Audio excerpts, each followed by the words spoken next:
principe. C'est le principe de l'inventaire physique. Alors, ce qu'il faut savoir, c'est l'obligation qui pèse sur chaque commerçant, personne physique ou personne morale. Et c'est le code de commerce qui impose à chaque commerçant de vérifier, de contrôler au moins une fois tous les 12 mois tous les actifs, existence et valeur des actifs de l'entreprise, du patrimoine de l'entreprise, donc des stocks qui sont concernés. Ce qui veut dire qu'il y a une obligation légale par le code de commerce de faire au moins un inventaire tous les 12 mois. Ça, c'est la règle de base, c'est un principe de base. Donc, faire un inventaire en quantité, préalablement à leur valorisation, puisqu'il y a deux phases dans l'inventaire, le dénombrement et la valorisation. Alors, pour cet inventaire physique, quelles sont les modalités pratiques de l'inventaire physique? Comment va-t-on procéder? Vous savez qu'il y a deux systèmes qui sont possibles, un inventaire physique annuel ou un inventaire dit tournant ou permanent. Inventaire permanent. Examinons un peu les obligations par rapport à ces deux modalités. Premièrement, l'inventaire physique annuel. Quand vous avez une absence d'inventaire permanent, c'est la seule solution que vous avez. Il y a obligation de faire un inventaire physique annuel. Et là, vous avez obligation de le faire à la date de clôture de l'exercice. Ça, c'est le texte. Si par contre, vous avez, deuxième possibilité, un inventaire permanent fiable. Nous verrons ce qu'est un inventaire permanent fiable. Si vous avez un inventaire permanent fiable, eh bien, vous avez la possibilité, vous avez deux possibilités pour respecter cette obligation légale d'inventaire. Soit effectuer un inventaire physique annuel complet à la date de clôture, c'est-à-dire qui peut le plus, peut le moins, dont on revient à la première solution. Ou à une date antérieure. Ça, c'est une possibilité qui est offerte. Ce n'est pas la date de clôture, mais c'est permis. Pourquoi? Parce que vous avez un inventaire permanent qui permet, lui, d'obtenir un contrôle annuel sur tous les articles. Donc, on peut se passer de l'inventaire physique au moment de la clôture. On va le déterminer grâce à l'inventaire permanent. D'accord? Mais il faut faire quand même un inventaire physique, parce que les textes le disent, au moins une fois tous les 12 mois. Donc on pourra le faire, non pas à la date de clôture d'exercice où il y a beaucoup de travaux à faire, mais par contre on pourra le faire à une date antérieure. Alors date antérieure, pas n'importe quoi quand même, 2 ou 3 mois maximum, avant la clôture d'exercice. Mais ça aidera beaucoup pour alléger les travaux de fin d'exercice quand même. Alors c'est la première solution, si vous avez un inventaire permanent fiable, inventaire physique à la clôture ou à une autre date légèrement antérieure. Ou alors, deuxième possibilité, c'est effectuer des inventaires physiques que l'on dit tournants. Objectif des inventaires tournants, physiques tournants, c'est que tous les articles passent au moins une fois dans l'année au contrôle physique, parce que c'est important. Et donc, cela permet, en cours d'exercice, de contrôler les différents articles et surtout de mettre à jour les fiches de tenue de stock. Parce que si vous avez un inventaire permanent, ça veut dire que vous suivez votre stock à partir de fiches. Fiches pour chaque article ou pour chaque catégorie d'articles, d'accord? Et donc, ça permet, physiquement, lorsque vous le contrôlez, une famille par mois ou un mois tel rangé, etc., ça permet de éventuellement faire un recollement et un ajustement de vos fiches de stock. Alors, mais il faut que cet inventaire permanent soit fiable. Alors, dans quel cas dit-on qu'un inventaire permanent est fiable?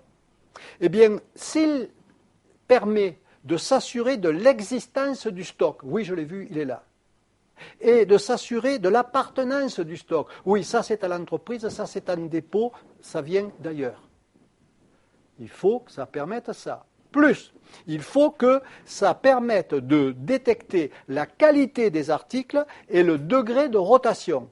Oui, mais si on tient correctement des fiches de stock par article ou par catégorie, on va avoir quand même la possibilité de suivre le degré de rotation et éventuellement la qualité. D'accord? Donc, il est assez facile de mettre en place un inventaire permanent que l'on va dire fiable. Donc, quel est l'intérêt et les objectifs de l'inventaire? Alors d'abord, il ne faut pas oublier que c'est une obligation légale.